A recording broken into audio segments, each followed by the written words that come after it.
Every entrepreneur, solopreneur, intrapreneur, no matter where you stand in the process, they want to raise the revenue and increase profits, right? How do you do that? You have to find a way to grow your sales. And how are you going to have to do that? You're going to have to be intentional with it. You're going to have to go through a little bit of exercises so you can get clear on what it is that's actually paying you. You know, a lot of people have different multiple revenue sources. And what I always like to talk about is your core business. Where does 80% of your revenue come from? Whatever it may be. Hey guys, how you doing? My name's Joey Battista. I'm an active 9-figure entrepreneur. Listen, inside this video, I'm gonna share with you the tips and tricks, the real life examples that I use growing and scaling companies today. Listen, I'm not an influencer. I'm an entrepreneur with a passion for sharing what I've learned over the last 3 decades. And it's a privilege for me to share it with you here today. Then you look at your add-ons or whatever that may be, and what's the most profitable from there, and what complements that core business. So a lot of times when you're bringing it in there and you're looking at your sales and you want to bring it all together and be able to optimize it, and really, you know, the goal is to raise sales and increase profit. That's the bottom line. Nobody wants to sell just to sell, right? The goal is to raise your total sales so that it drives to your net profit.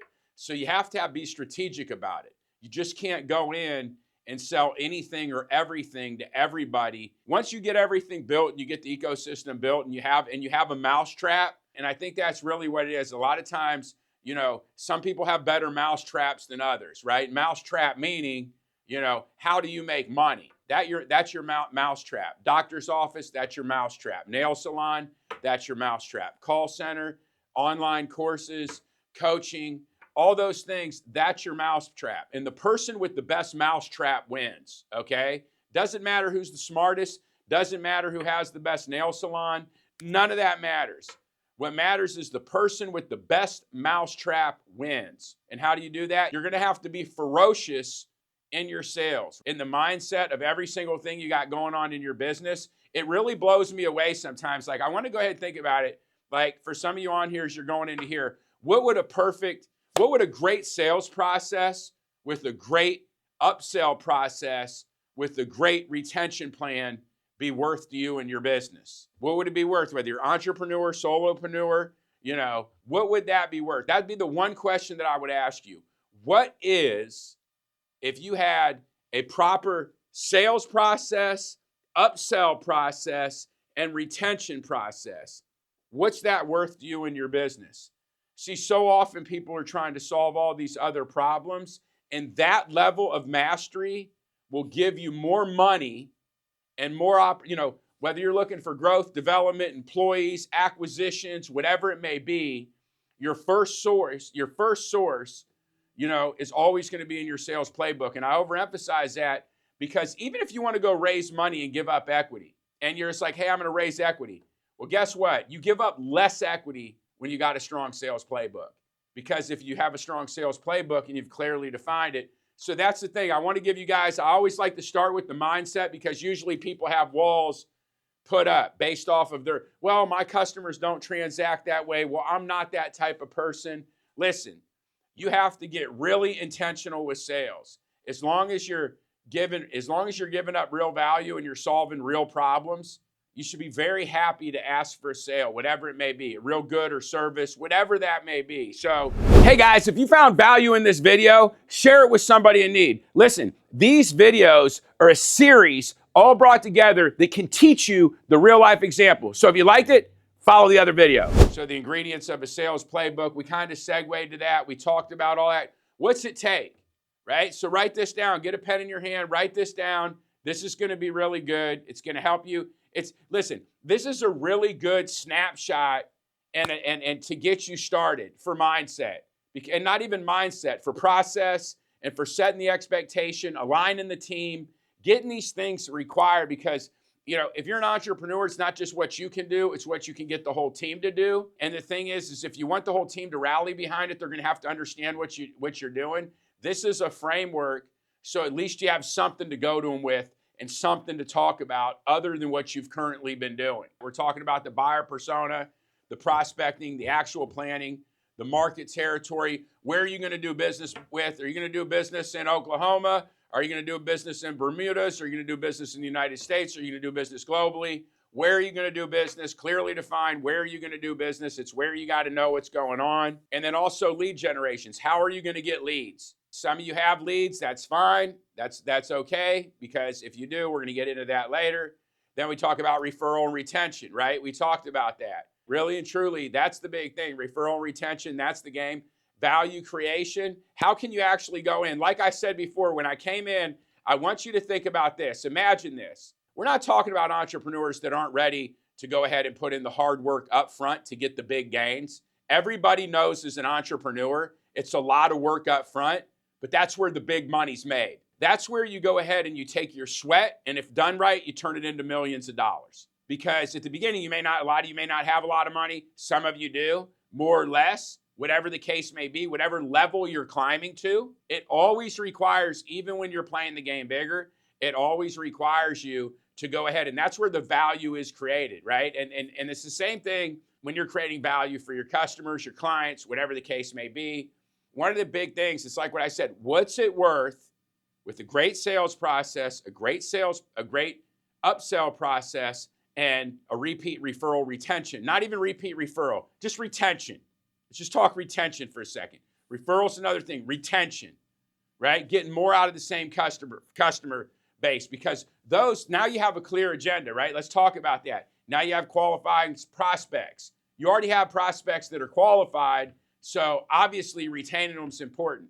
You know, we talk about these other things, support, right? Strategic hiring, etc., marketing alignment. We talk about these things. You're going to need these things to support. These are the things that you're going to need to support your sales team with, depending on how big your sales team is. Some of you are probably looking at this if you have a small sales team and you're not going to go in there and not really understand what it is. And it's going to seem a little bit disconnected. But the thing is, when you have a larger sales team, this is kind of like you start there, you're going to need to have strategic hiring for that sales team. You're going to have marketing alignment, operation alignment. How does that feed the rest of the operation? How does that feed is there an operating system in play to where this is actually functioning and working for it? Leading and managing, right? Some of you training and coaching. We've seen this, the buyer's journey, setting goals. This is a really big one, guys. How many of you sat down and forecasted your businesses this month? How many of you sat down, even if it's your own personal life, if you're a solopreneur, and actually set out and had set one goal for yourself for this month? Now, I want you to understand something. Whether you're having a team, setting goals and forecasting is the same thing. A lot of times people hear forecasting. Now, forecasting is basically coming up with a realistic measurement based off of, trends and past of what you've done and see exactly what that is. But here's the thing. This is something really easy that you can do to begin to improve your sales right away. Like, listen, we're in the world right now, manifestation, circle of influence. Everybody's doing everything. They're working on their relationships, spiritually, every single thing humanly possible. But what's the goal of it all? Like, if you achieve all these things, what are you going to achieve? And that's the thing in the sales thing. Most people don't even realize, it's so amateur. Okay, I just want to share this with you because you can level up right now. That's why I come in this way that I say it, because I want you to get the value and go out and do something about it. That actually, if you do it, now I want you to understand something. Okay, setting goals and having an actual system and knowing how you're going to get there is a proven technique that has worked forever. So it's just like taking notes. If you don't take notes, your retention goes down. You don't stay focused. You don't prioritize. Just by going in and opening up the mind and going and writing these things down make a difference. And that's why I said we're looking at these techniques. I overemphasize this because no matter what your company size is right now, if you want to be a better leader, if you want to be a better manager, if you want to be a better owner, a better operator, right? A better coach, a better teammate, a better producer, just set goals, right? And I know that because I've been coaching people for 30 years. And I can tell you that 99% of the planet doesn't do it.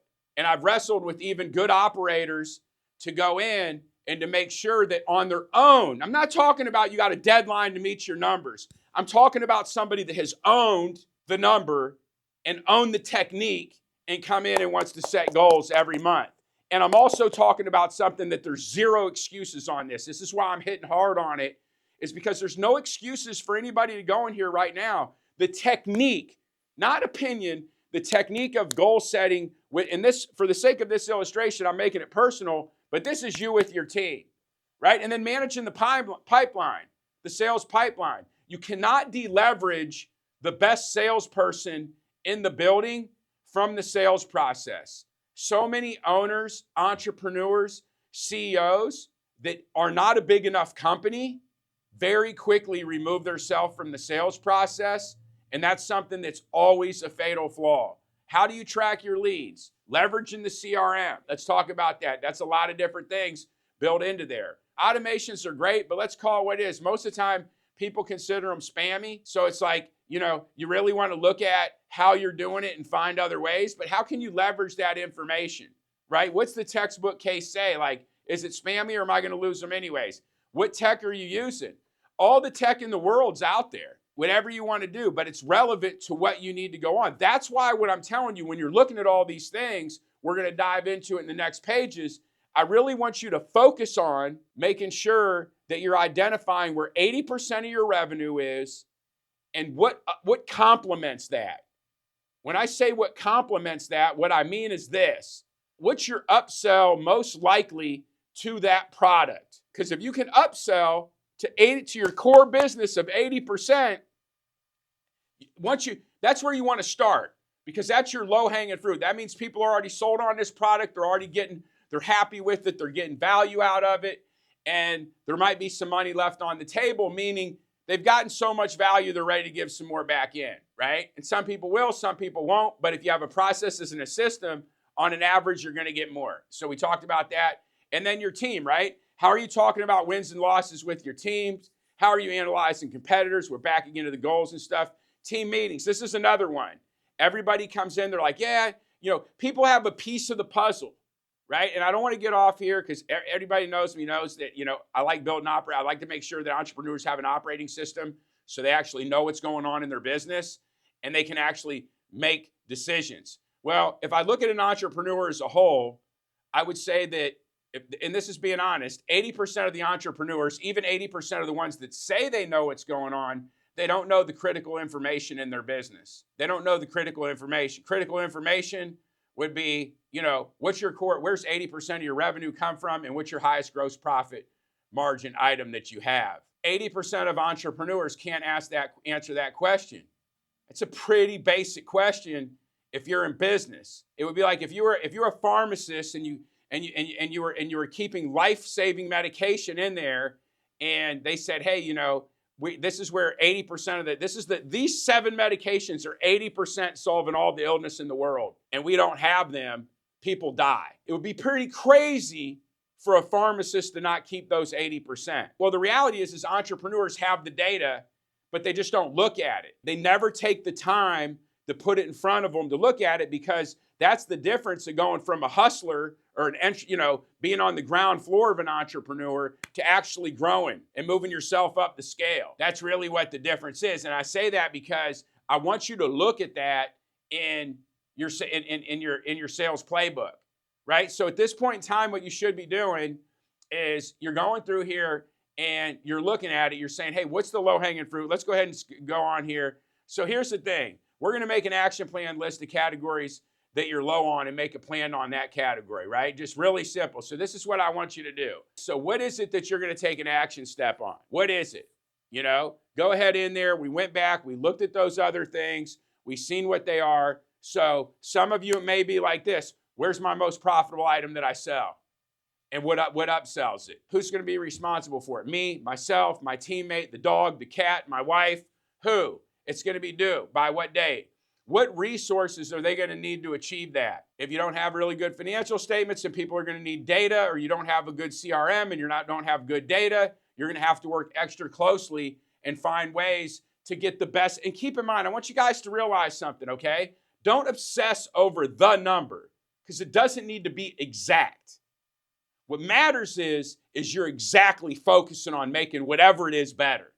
So if you can just get some kind of variable, you can then improve it, right? So don't get caught up if you don't have it. You just need to get a good idea where your money's coming from. And then what's the desired outcome? Let's talk about the desired outcome. What is it that would clearly define a success for you? You got to really figure out, like, what is it that you would want? What would make a difference for you? What would change it for you right now? What would that look like for you? That's all this is about. This is you stepping away from what you're doing during the week to come in and to try to make yourself, your company, your team better. That's all it is. So these are your goals right now you're trying to set. And it's not even goals. These are action steps. These are necessities that you know you're deficient in your sales and or upsells process. And you know that they would go create, listen, if you sell anything, a good improvement should be equal to $100,000. If you sell something, it should be millions. It should be $1 million to you if you get as you work this. And it's a process. It's not an event. Like, you just don't come to one call, show up, do it. Like, you go in there, you have problems, you have challenges, and maybe you miss a due date. But during the process, you work at it every day and you find out what the problem is and you go in and you work at it, right? That's what it is. You sit in the problem until you solve it, right? You have the ability right here, you come up with 5 things for a sales playbook. Keep in mind, everything that we reviewed, that's what an entire, like, if you come in and you're like, look, I want to go ahead and build my company to $10 million. You're like, okay, these are the ingredients that you're going to need to, at the end of the day, have a team that can sell $10 million worth of anything for you, and you not have anything to do with it and just look at the numbers every week in meetings. If you have those ingredients, because if you want people to give you extraordinary results, you're going to have to give them the proper tools and allocation that they need it, right? And sure, we need the accountability and the coaching and all that, but you also need to have it organized and prioritized and clearly communicated, right? So most of you, what I would implore you to do is, after you get done watching this, or we get done doing this, spending this time together, you go in and go, have a meeting with your team. Even if the team's just you and your wife, or if it's 7 people, meet with them and come up and say, hey, here's what we want to do. I'm always big, and some of you know me, I'm always big on, once you know the number, you can improve it. I want to know, what's a transaction worth to you? Whether you're dealing in tickets or units or properties or whatever, coaching, whatever it is, what is each client, each transaction worth to you? If you do these steps and you begin to look at it, you will see that number grow. I would focus first on making more money off of each client and solving their problems, and then I would go to marketing, and then I would go in, and once I hit the marketing, then I would add more customers. But usually what happens is people go to marketing because they don't have to work on it. And what happens is when the marketing comes in, it's not as profitable as it could be. It's not either or, it's both. You're really setting the stage to properly optimize your marketing, So highlight the 3 things that that are your strong suit and you're going to focus on leaning into. What 3 things on there are you really good at that you want to lean into so that you can gain some momentum while you're working on the other things? Sometimes you got to high five yourself, but you want to focus on 3 things that you're going in. You look back at the playbook and you're looking at the ingredients and you're like, hey, what are 3 things that I'm going to focus on? I'm going to double down on my strengths. The things that are high valued activities. The most powerful thing I've seen, and I've tried, listen, if I can't even tell you how many, focus books and systems and all these things I've done, tried, been coached in over the years. And nothing has been more powerful for me. I've done many of them, okay? Many. And most of them were a distraction. They didn't work for me, right? Because I like it very simple, and I like focus. A lot of times people wonder why they can't influence me, and I encourage you to do this. People can't influence you. They want you to do something when they want you to do it. It's not that I'm not listening. It's not that I'm not interesting. I'm maintaining my focus. The most powerful thing that you have is your focus. There's nothing more powerful than your focus. Whatever you focus on. So the thing is, what I do is every single week I come in and I focus on 3 things. Every single time when I start a new project, and sometimes it's hard. Sometimes I'm like, man, there's 9 things here that need to be done. What do I got to do? I'm going through it right now. I go through it every week, okay? Go through it every week. And so should you.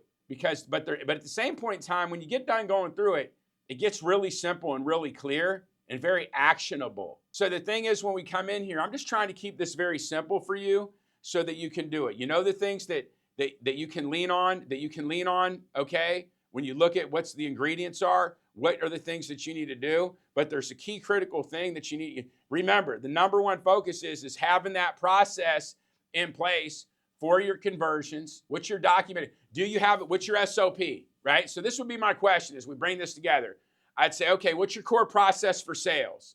Then I would look at, so I gave you the ingredients. I'd say, what's your core process and what are your SOPs for your sales? I'd say, what are your SOPs for your upsells? Because that should be in there. And what are your SOPs for retention? Like, what are you doing? So that would be what I would put in there. That'd be the first question I would ask you is, where's that at? Then I would go ahead and ask, have you communicated it to your team? Is it clearly communicated? Have you forecasted and set goals? Because a lot of times, do you have that clarity? Have you communicated? Have you truly communicated to the people? Because you'd be surprised how great teams can do when they have information. It's a really big deal. And last but not least, let's list your top 5 objections and how your team should respond, right? This is the big thing. Your 5 FAQs, frequently asked questions. As you're going in there and you've built out at this point, I would hope you had some sales process. That's another thing. If you don't, you can talk. You have a sales process. You have a way you do it. Is it good? Is it the most efficient? I don't know. But start there, document that, and start building out around it. One of the things is, what are your top 5? What are your top 5 at frequent? We say objections. Objections are really simply, plain and said, FAQs, frequently asked questions. Well, I don't know, I got to do this. Well, what about this or what about that? Your 5 objections, what are they? 5 objections, objections and frequently asked questions.